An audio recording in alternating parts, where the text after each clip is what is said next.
intransigence and loyalty, a mixture of confusion and delirium. When it comes to solving the world's biggest issues, mainly political and social ones, intransigence and loyalty are hand in hand, the worst combination of critical thinking, or lack thereof.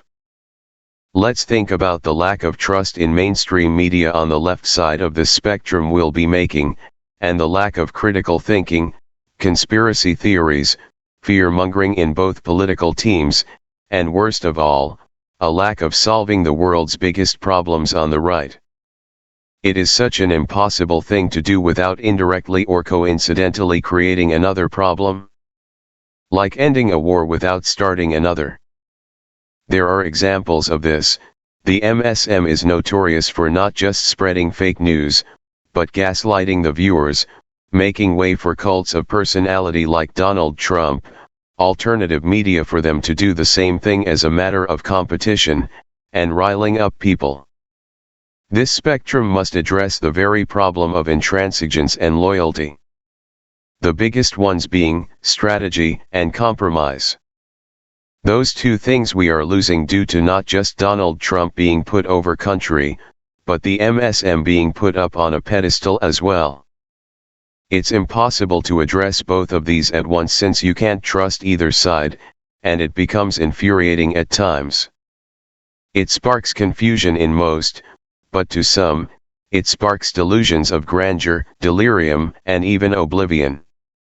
You can't just say that there isn't a problem going on worldwide or in our own country, downplaying the situation. And you can't just say that the situation is the worst to ever happen in the history of this country or worse than we think or have been told about it being, blowing it way out of proportion. Dismissing anything one doesn't like as fake news or part of a cover-up instantly is also part of the problem. Simply being any resemblance of the alternative doesn't make you prone from doing the same things as the MSM. The truth is, the solution is the world's biggest problem. We put ourselves to task to solve issues that are more common than we think but choose not to solve them. We may try to solve them, but we shouldn't have the prerogative to be the arbiters or heroes of everybody else's lives. We shouldn't have to metaphorically flex our muscles and gut and then say that we are there to help solve our world's biggest problem. But being a leader isn't about putting oneself over country, nor is it about putting loyalty over country, and the lack thereof as well. Every time we do this, the solution always becomes the biggest problem. What do we do after all this blows over? What do we do as a result of this? What is it that we need to do to change the way we live? The problem is, we either fret over a problem that doesn't exist, or something that isn't as bad, nor warranting as much action in return. The solution is humanity's biggest delusion. We may pretend that we need to solve something to make the world better, but we don't. We as a nation have been interfering in and interfering with other countries financially, territorially, and environmentally. For examples, hegemony, war, and sanctions. Russia recently dropping the US dollar is a big example of this. Invading Iraq because former President Bush and his administration falsely believing that Saddam Hussein and his regime of having weapons of mass destruction is another. Things that lead to the deaths of countless lives.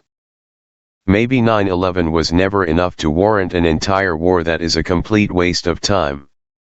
Only so many lives were lost, and only then for so much more. This is a red pill that has been tossed into the black soil. When you dust off this red pill, it would then still be feasible to take it. The farther we move away from the solution, the better. It always worked that way. Why did we leave Vietnam in 1975? According to a Slate article written by a Quora contributor, America lost South Vietnam because it was an artificial construct created in the wake of the French loss of Indochina. Because there never was an organic nation of South Vietnam, when the US discontinued to invest military assets into that construct, it eventually ceased to exist.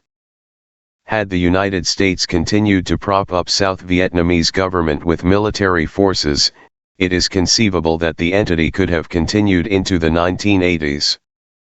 Thus bringing it closer to when the Soviet Union collapsed and most communist nations in the world, China being a notable exception, ceased to exist. However, the American public had grown tired of the loss of American lives and of the war itself, meaning that there was no way that U.S. military involvement in the region could continue. Being or wanting to be the greatest nation in the entire world is not a pledge to ensure life, liberty, and the pursuit of happiness.